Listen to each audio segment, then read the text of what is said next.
Next अगर हम electric charges को और ज़्यादा डीपली समझे तो हमने देखा कि कोई भी बॉडी इलेक्ट्रिक चार्ज तब होगी जब उस बॉडी पर इलेक्ट्रॉन दे दिए जाएं या उस बॉडी से इलेक्ट्रॉन्स ले लिए जाए। हमने ये भी देखा था कि क्यों किसी भी बॉडी से सिर्फ इलेक्ट्रॉन्स ही ट्रांसफर हो सकते हैं, प्रोटॉन्स क्यों नहीं ट्रांसफर हो सकते। सो अब तक हमें ये पता है कि किसी भी बॉडी से सिर्फ इलेक्ट्रॉन्स ट्रांसफर हो सकते हैं और किसी भी बॉडी को हम पॉजिटिव या नेगेटिव चार्ज सिर्फ इलेक्ट्रॉन्स को ही मूव करवा के कर सकते हैं। बट जब एक इलेक्ट्रॉन किसी भी एक पर्टिकुलर जगह से दूसरी जगह मूव करता है तो वो अपने साथ कितना चार्ज लेके जाता है, दैट इज इस चार्ज की कुछ ना कुछ वैल्यू होती है और वो वैल्यू होती है 1.6 इंटू 10⁻⁻19 कूलाम। कूलाम चार्ज की एसआई यूनिट होती है। लाइक अगर हमें लेंथ को मेजर करना है तो हम वहां पर उस लेंथ की एसआई यूनिट लिखते हैं, दैट इज मीटर। अगर हमें कहीं पर मास मेजर करना है तो हम यूनिट लगाते हैं केजी।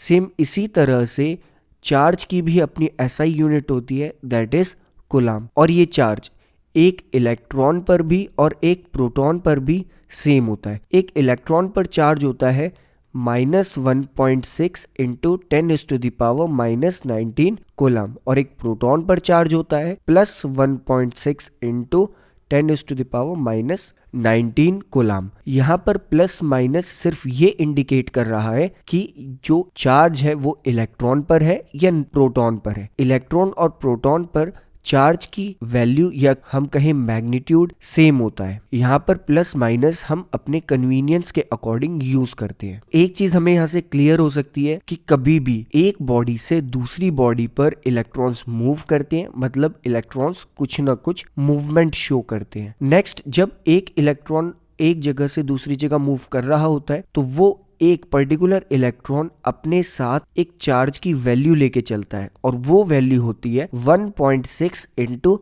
10⁻⁻19 कूलाम। लाइक हम इसे कुछ और अच्छे एग्जाम्पल से समझ सकते हैं और एक फॉर्मूला यहाँ पर पुट कर सकते हैं जिससे हम किसी भी एक बॉडी पर टोटल चार्ज कितना है उसे कैलकुलेट कर सके। लाइक हम दोबारा बलून और क्लोथ वाला एग्जाम्पल लेते हैं।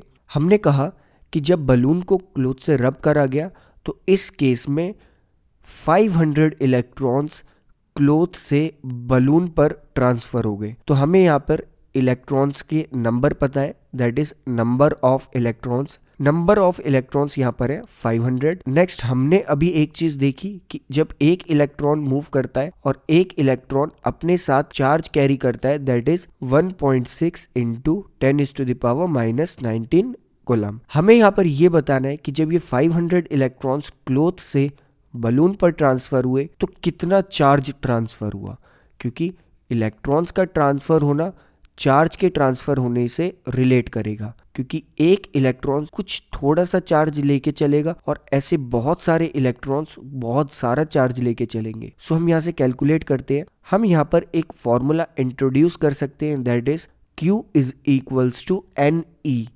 यहाँ पर Q रिप्रेजेंट कर रहा है टोटल चार्ज को जो हम किसी भी बॉडी पर कैलकुलेट करेंगे। नेक्स्ट, N रिप्रेजेंट कर रहा है नंबर ऑफ इलेक्ट्रॉन्स को।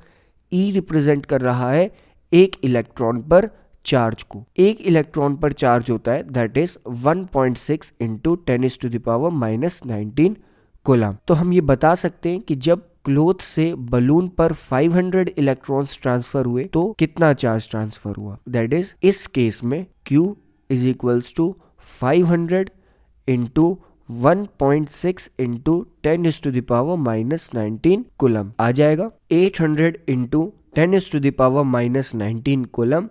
नेक्स्ट, अगर हम 10 की पावर को थोड़ा कम कर लेंगे, दैट इज 8.0 इंटू 10⁻⁻17 कूलाम। यहाँ पर हमने 800 में प्रेजेंट दो जीरोस को 10 की पावर के साथ सब्ट्रैक्ट करवा दिया है, सो दैट्स वाई हमारा आंसर आ रहा है 8.0 इंटू 10⁻⁻17 कूलाम। सो यहाँ से हम इजीली डिटरमाइन कर सकते हैं कि जब 500 इलेक्ट्रॉन्स क्लोथ से बलून पर गए तो बलून पर कितना नेट चार्ज आया, या हम कहें टोटल चार्ज आया। नेक्स्ट हम समझेंगे कि इन चार्जेस को मूव करने की परमिशन कौन देता है, एंड इसके बाद हम इलेक्ट्रिक करंट को और ज़्यादा अच्छे से और डीपली समझ पाएंगे।